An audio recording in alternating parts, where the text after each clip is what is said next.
Many Native American Muslims see a connection between Islam and some of the original beliefs and convictions held by Native American peoples.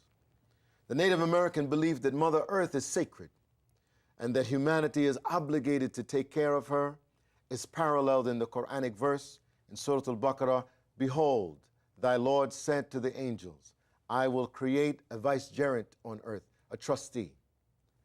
Much of the information that we have about Native Americans in their earliest interactions with Islam is anecdotal.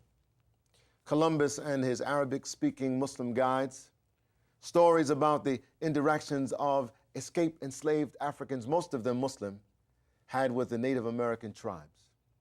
But how do we connect these dots? Well, today we have assembled a distinguished panel to discuss the rich history of Native Americans and their connection to Islam.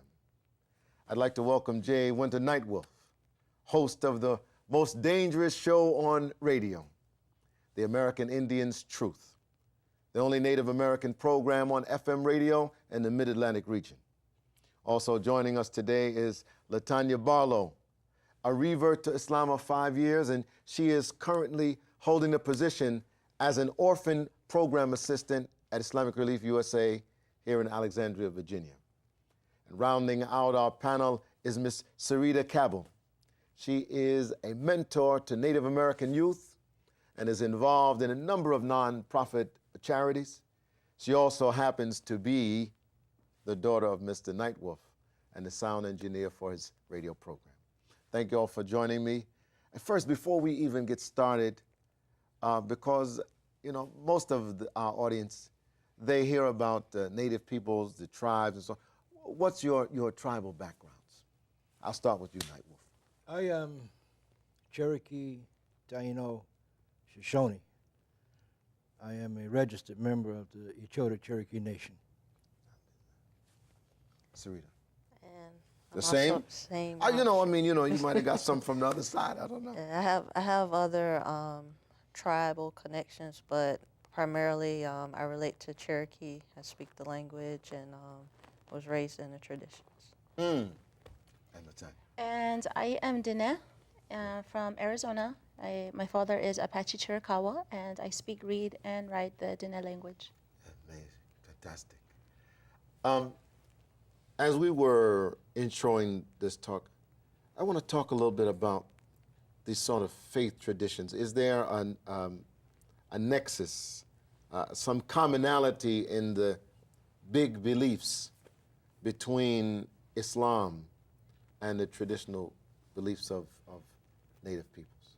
Brother, before the white man invaded our homelands, Yes, sir. there were 1,200 established nations. We all had our own individual government systems. We had a centralized government 30 miles east of East St. Louis, Cahokia, that we sent our representatives to every year. So this democracy, as they call it, is nothing new to us because we had it before they came here, and they stole it from us. Those values and principles that are so universal. The great law of peace from the Haudenosaunee people, the ones that are known as the Mohawk, Oneida, Seneca, Cayuga, Mohegan, Tuscarora from up north in New York. The great law of peace was already established. And if you go to a computer and print out the great law of peace and print out the U.S. Constitution, you will find that it's parallel because it was stolen by Benjamin Franklin and his boys from the Iroquois Confederacy.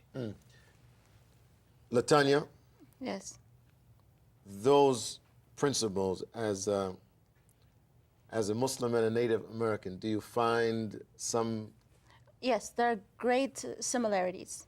For example, of course, peace and humility, and to be able to respect mother. Salam alaikum. Yeah, salam, spreading the greeting of peace. And when you come to someone's home, you're immediately welcomed. Have a seat. Are you hungry? Did you like to eat? It's not really asked. It's just given. Bring a gift. Like, I really apologize to the brother that it's a common thing, and we feel very bad to come empty-handed. And it's a Islamic tradition as well. Like you come to, like you go to visit someone's home, you're invited maybe, and you bring a gift. It's just is how it is. And Prophet Muhammad said, the best of you are the one who is the best to his neighbor. yes. So, but we talked about some other things earlier, about in your Belief own family. systems, right? Belief systems. Yeah, and dress and culture. It's your time.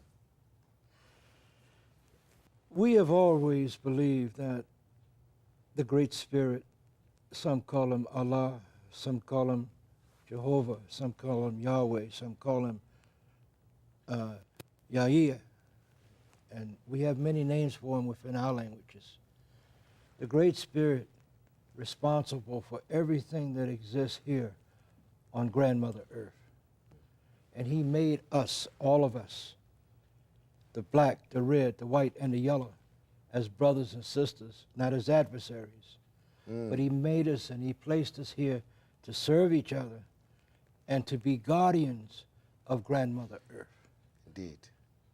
Tanya, anything? So we come together unified, and we always come back together. There are separations. People create animosity amongst us, but it's in Creator's wisdom that we do separate and that we come back together but stronger. So now we create bonds with all the peoples, and we must.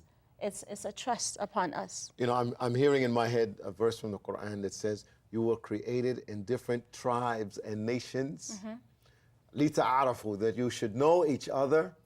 Verily, the best among you are the ones who have the most consciousness of the one who created you. May I add something? I know you Actually, need to say something, but may What I go want ahead. to do now is to say that we're going to take a break, Okay. and we will be right back. And I know we fired up to get to this issue. We'll be right back with our guest talking about Islam and the Native American peoples.